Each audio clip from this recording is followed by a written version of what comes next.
because they're lying to you. Because they know that you don't know the law. Most people should. Also, my wife, we reached out to Bright Chris.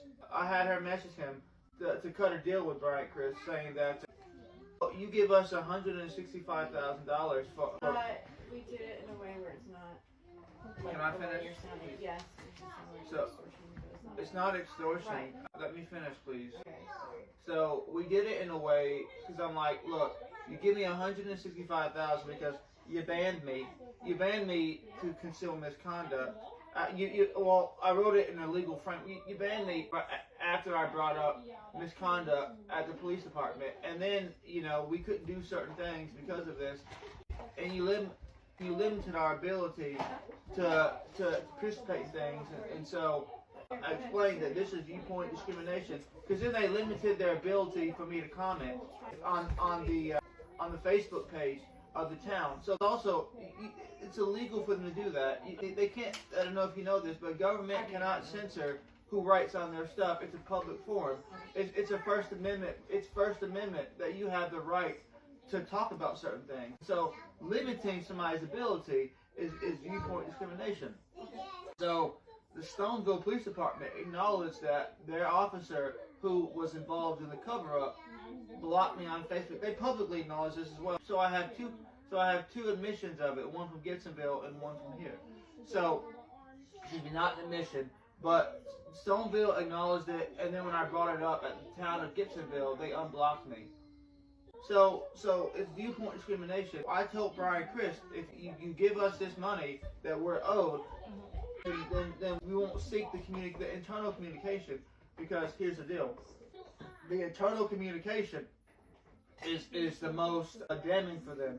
I suspect that they communicated because they're idiots about banning me, why they banned me, and if enough is proven, that's conspiracy to obstruct, and this is a felony offense that they passed to prevent the government from doing the exact same thing they're doing.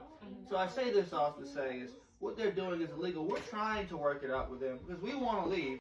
I told them, like, this is just for the band. This isn't for the town. Like, we're still suing the shit out of this town. We're just out of the police department. We're just trying to leave.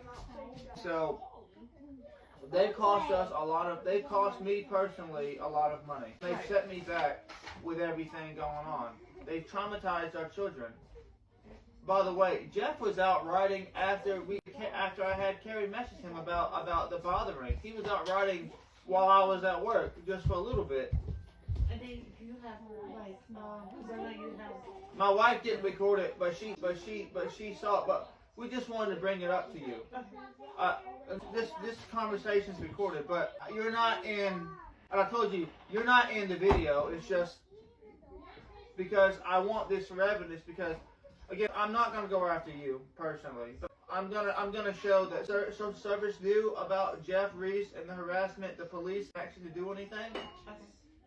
And again, it's not you. I just want to make sure. It's like, they know about this, and it's like we aren't the problem. We never have been the problem. Well, but, I did reach out, like I said before. But I'm just saying, like, it's not in your control. Your only thing is to document. As long as you documented what the police said, that's all that matters. They told me that Jeff Reese should be. No one was charged that night, and that's the most important thing. You don't have to dig any more than that because I can go through and pull the names of the people that was there. So the only people that was there, the only people that has ever been harassing us is Jeff Reese, his son, Caleb Owens. So, but his son was charged. Because Brian said before No, they his told, son was not. No one would. I know that's not. That's what they told. That's what they. I did. Because I've been thinking about what you've been asking me to do since I'm already here trying to help. Give me the names of the people that was charged. I bet you. Okay. I will say he did tell me that Mitzi Gunn was charged. With what exactly? I want to say it was harassment. I'm not entirely sure. I'll tell you what Mitzi Gunn did. He did tell me, he said that we couldn't charge Jeff because every time they come out, Jeff would always be at his house. That's bullshit. But he did tell me that his family members, everybody that was associated with him, they're trying to charge. First, let me tell you something. They're trying to charge everybody but Jeff. The reason they're doing this And they've not been charged. I'm just telling you that. And the reason why they would never charge Jeff is because it weakens his credibility as a witness. Because remember, I told you he lied.